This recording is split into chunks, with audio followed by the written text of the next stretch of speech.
You've seen Fraser, Hastings. What is your feeling? He's a big chap. Fragile isn't exactly the word that springs to mind. I talked to his landlady before seeing him. She went to bed at 11. Fraser wasn't home yet. Bien. Megan Barnard said he is a reserved character but with a nasty temper. We will see if this is the case.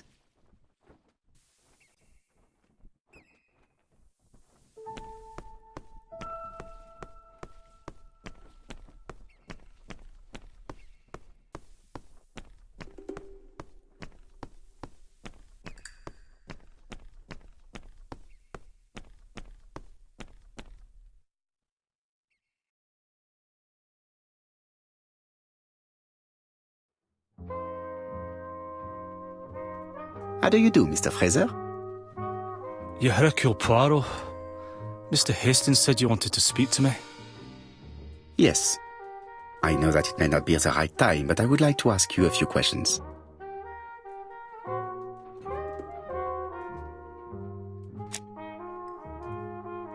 This man looks suspicious.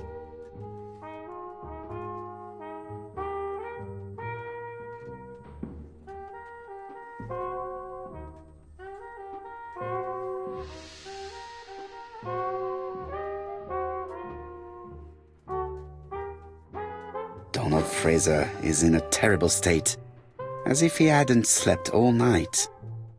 And he's drinking White Horse.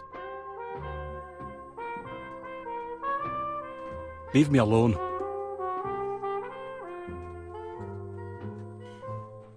Tell me that it's a mistake, that Betty isn't dead. Sadly, your lady friend has been murdered, Mr. Fraser. Oh, Betty, if only you'd listened.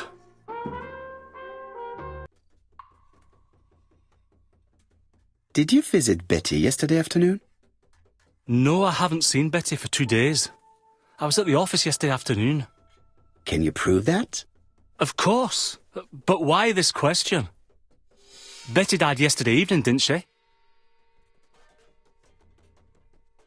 Yesterday, a guest came to the Ginger Cat alone and ordered a White Horse whiskey, and, by the look of it, you also appear to be fond of this brand. Yes, it's a good whiskey and not cheap. I only drink it on special occasions. Or tragic ones. I understand. Do you know what Betty's plans were yesterday evening? She said she was having dinner with her sister. And you believed her? And why not, sir? She was my fiancée. That did not stop her from lying to you before. Betty was not a bad girl, but she did like to take advantage of her success with men. How dare you sully her memory? I am not interested in memories of her, Mr. Fraser. I am looking for a killer, and I need you to be my closest ally. That is, unless you have something to hide. Of course I don't. Très bien. So, what were we saying? Where were you yesterday evening? I looked everywhere for her, but in vain. When she said she was going to have dinner with her sister on a weekday, I thought it was strange. I tried not to think about it, but I was like a lion in a cage. I was convinced she was lying. So I went round all the restaurants in the town. When I didn't find her, I went to the next town. But nothing. I must have got home about midnight or 1 o'clock. Did anybody see you? I don't think so. I didn't talk to anybody. I was so furious. Ah, I knew I'd find you here, Poirot. I thought the victim's young man was here. Yes, he's all yours, Chief Inspector. Let us now try and get our brain cells to work.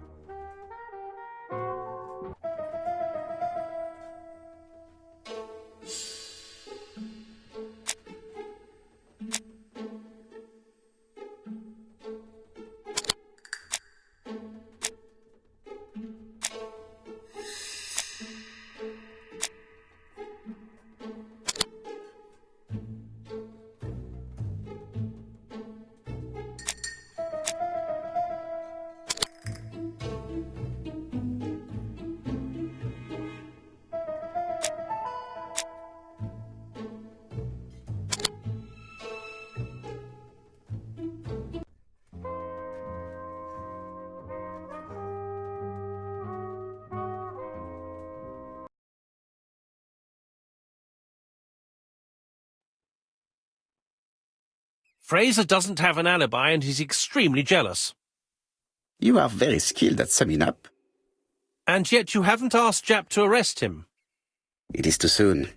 But I agree, without the letters announcing the crimes, Fraser would already be behind bars. Bon, I think we have enough elements.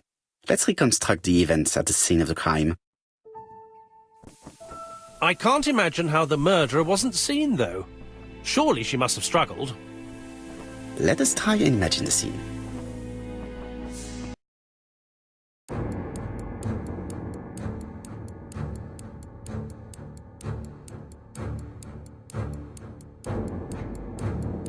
The killer and the victim are walking on the beach. Miss Betty has a bag, a belt around her waist, and carries her shoes in her hand. Both of them walk slowly to hut number 5.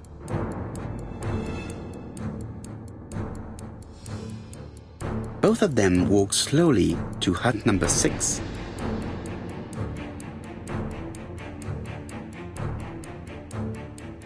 Miss Betty enters the hut. She leaves without her belongings. Then she hides a code.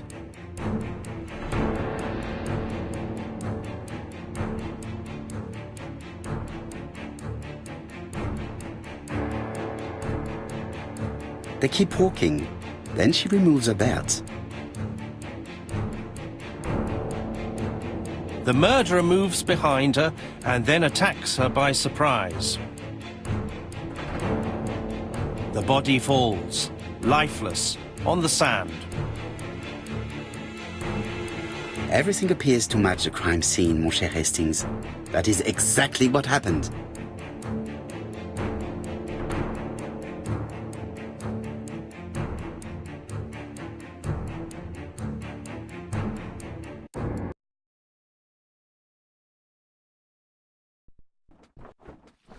Without the ABC, we might have suspected Mr. Asher and Mr. Fraser. But by signing his crimes, the murderer is making sure he's accused. In a way, it is very generous of him. Generous? The murderer seduced Betty in order to lure her to the beach and kill her. Indeed, the young woman was certainly careless, but not stupid enough to follow a stranger. What are you planning to do, Poirot? Return to London, mon cher Hastings.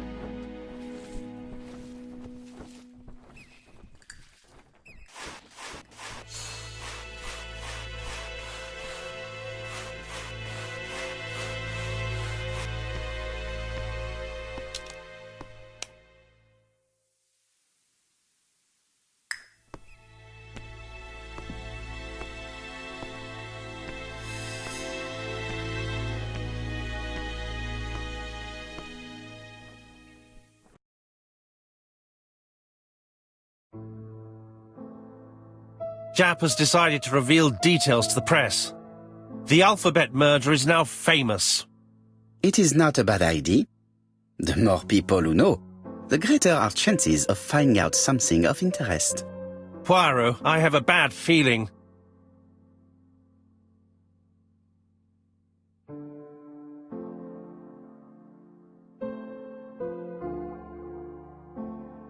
Poor Mr. Poirot, not so good at these little criminal matters as you thought yourself, are you? Rather past your prime, perhaps. Let us see if you can do any better this time. This time, it's an easy one. Churston on the 30th. Do try and do something about it. It's a bit dull having it all my own way, you know. Good hunting. Ever yours, ABC.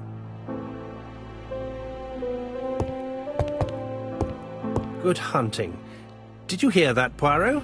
The murderer seems to be taking it all as a game, a challenge. He will strike on 30th in Churston. We must warn Scotland Yard. By the way, Hastings, what day is it? Well, looking at the calendar, it's the 30th. Hastings, today is the 30th. No time to lose. We must prepare our suitcases for Churston. Mon Dieu, it is already 10 o'clock. I will call Scotland Yard immediately.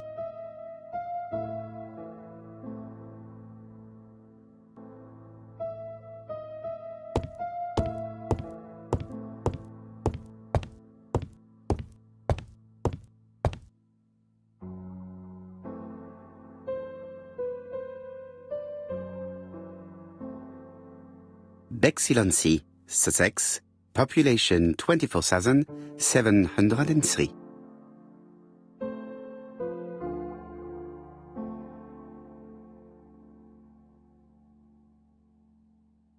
Hastings' photo album. He is very proud of his bag.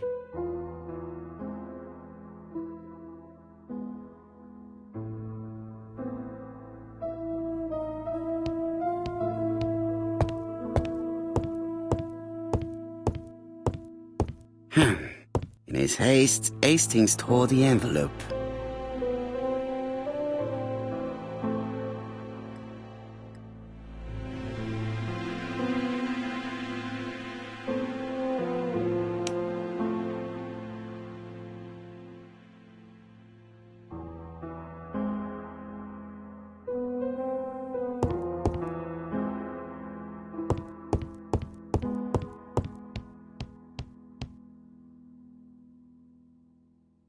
Daily Flicker, July 30, 1935. ABC affair, no progress. The alphabet murderer is still on the run. Ever since the police found the connection between the Bexhill and Andover affairs, the inquiry has barely progressed. In this issue, we are publishing provocative letters sent by the killer to Hercule Poirot. Unfortunately, they have not yet helped to find him. Daily Flicker, July the 26th, 1935. The Bexhill Horror. Young maid strangled on the beach. Killer struck at midnight.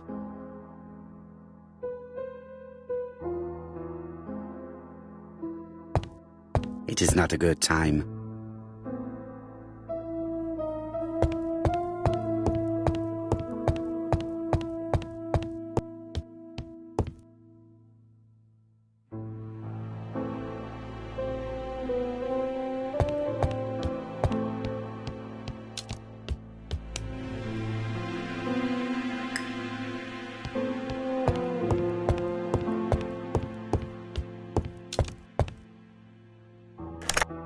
Hello, chap.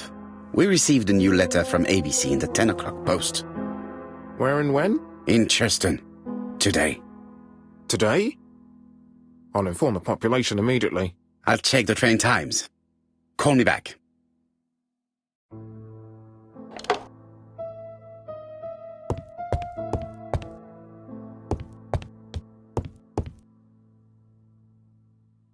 Hastings, what you are doing is an absolute disaster.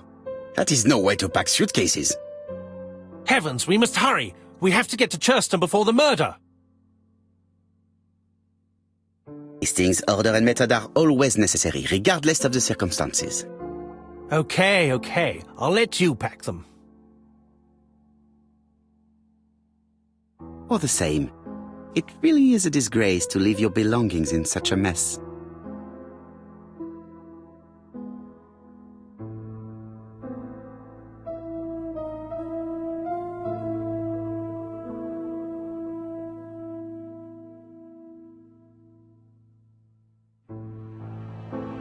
Voila! It only took a minute. Poirot, you were right. I've just consulted the ABC guide. There's no hurry. The next train doesn't leave till 11:45. You see, there is no need to hurry. We will not be in Churston until tomorrow morning, after the murder. But why has the murderer warned us so late? It's not what he usually does. Did he do it on purpose? Very good question, Hastings. We should also compare the letter we have just received with the other two, although I have very little doubt about what we will find.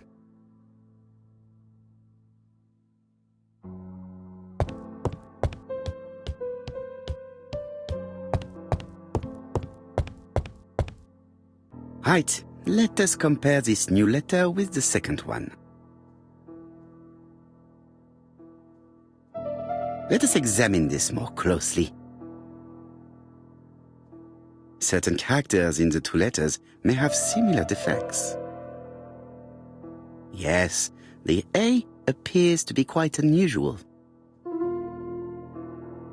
Right, let us compare this with the other letter. That's right.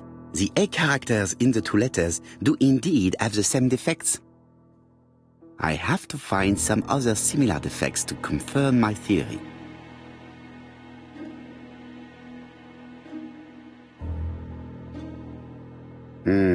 The W is not printed properly.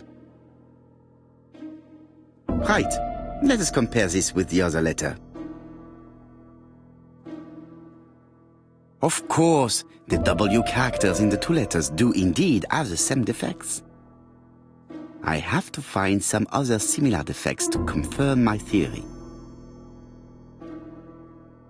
Yes, this I is weird. Right, let us compare this with the other letter. Yes, the I characters in the two letters do indeed have the same defects. My theory was right. These two letters were written with the same typewriter. Let us now try and get our brain cells to work.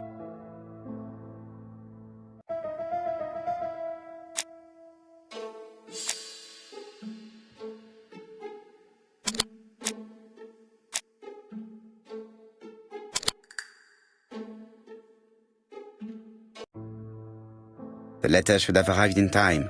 The postmark shows that it was sent 3 days ago. However, our man made a mistake in the address, which explains the delay. All the same, the post office took their time correcting the error. Come on, Poirot. Your address is not quite as well known as that of Scotland Yard. Poirot, the telephone. It must be Jap.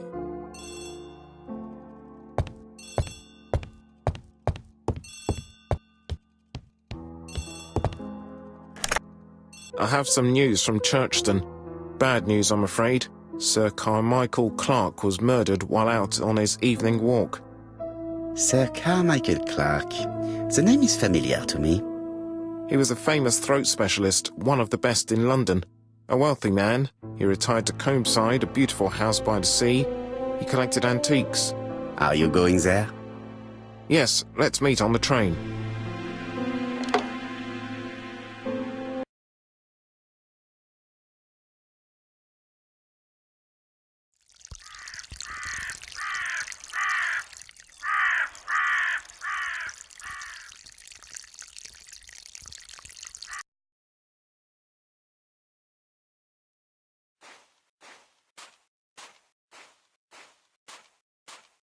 The victim is called Sir Carmichael Clark, one of the best throat specialists in London. The body was still warm when we found it. If we had been warned earlier, we definitely could have saved him. It appears that the murderer made a mistake when he wrote his letter. A mistake? Lucky for him.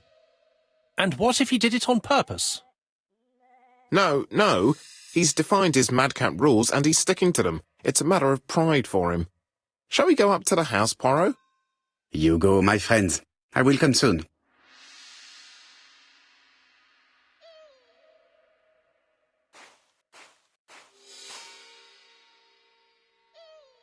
This place is very calming.